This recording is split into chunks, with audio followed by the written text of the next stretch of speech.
Assalamualaikum warahmatullahi wabarakatuh.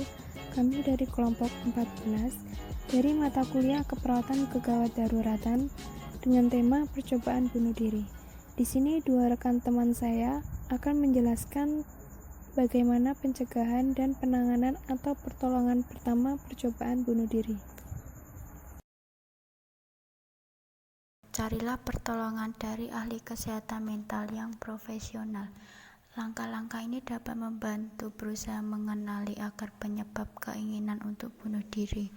Jika pikiran-pikiran untuk bunuh diri ini dipicu oleh peristiwa traumatis tertentu, misalnya kesedihan karena dijauhi oleh seseorang, kehilangan pekerjaan atau kecacatan fisik, bahwa depresi situasional semacam ini masih dapat ditolong dengan penanganan yang tepat. Misalnya, pastikan meminum obat-obatan sesuai resep dari dokter. Jangan pernah menghentikan konsumsi obat tanpa berkonsultasi dengan dokter terlebih dahulu. Dengan pemimpin agama. Pemimpin agama dapat membantu mengatasi rasa sakit dan memberikan perspektif yang berbeda, serta mendorong untuk berpikir ulang tentang beberapa hal. Yaitu, walaupun ada begitu banyak agama dan kepercayaan dengan segala perbedaannya, setiap agama besar setuju bahwa bunuh diri merupakan tindakan yang buruk, dan tidak semua prinsip agama berkaitan dengan berdasarkan prinsip kesehatan mental.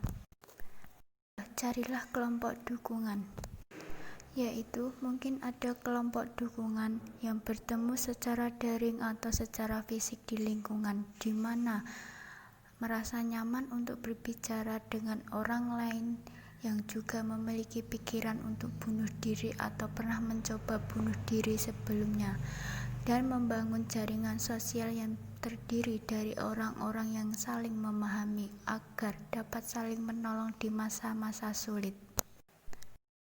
Singkirkan segala sarana atau alat untuk bunuh diri, yaitu singkirkan semua benda yang dapat Anda gunakan untuk bunuh diri, termasuk minuman beralkohol, obat-obatan terlarang, benda tajam, tali, atau benda-benda lain apapun yang pernah berpikir untuk gunakan.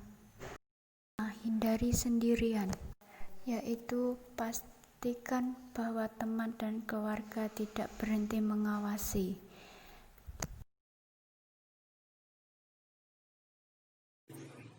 Pertolongan pertama, apabila tingkat kesadaran pasien berkabut sampai koma, lakukan pemeriksaan fisik diagnostik, khususnya terhadap tanda-tanda vital. Bila perlu, lakukan resusitasi jantung paru. Bila perlu, rawat di ICU.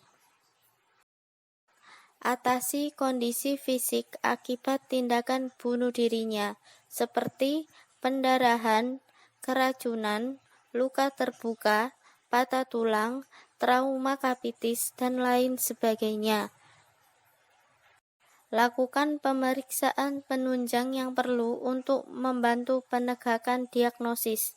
Setelah kesadarannya kompos mentis, lakukan evaluasi psikiatrik dengan sikap yang suportif, tidak menghakimi atau menyalahkan, atau rujuk ke fasilitas psikiatrik.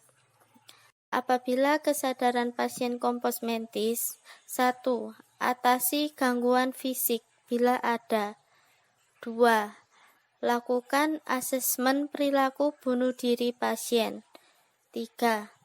Bila serius, rawat dengan pengawasan yang ketat atau rujuk ke fasilitas psikiatrik.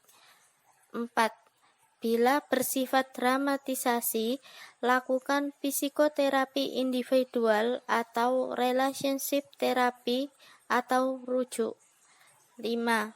Bila disertai depresi, beri terapi antidepresan dan rujuk. 6. Bila diduga berkaitan dengan gangguan kepribadian, rujuk ke fasilitas psikiatrik untuk evaluasi kepribadian dan psikoterapi. 7. Bila dilatar belakangi oleh skizofrenia dengan bunuh diri atau depresi pasca skizofrenia, perlu dirujuk ke fasilitas psikiatrik karena tentamen suicidium dapat terjadi secara tak terduga.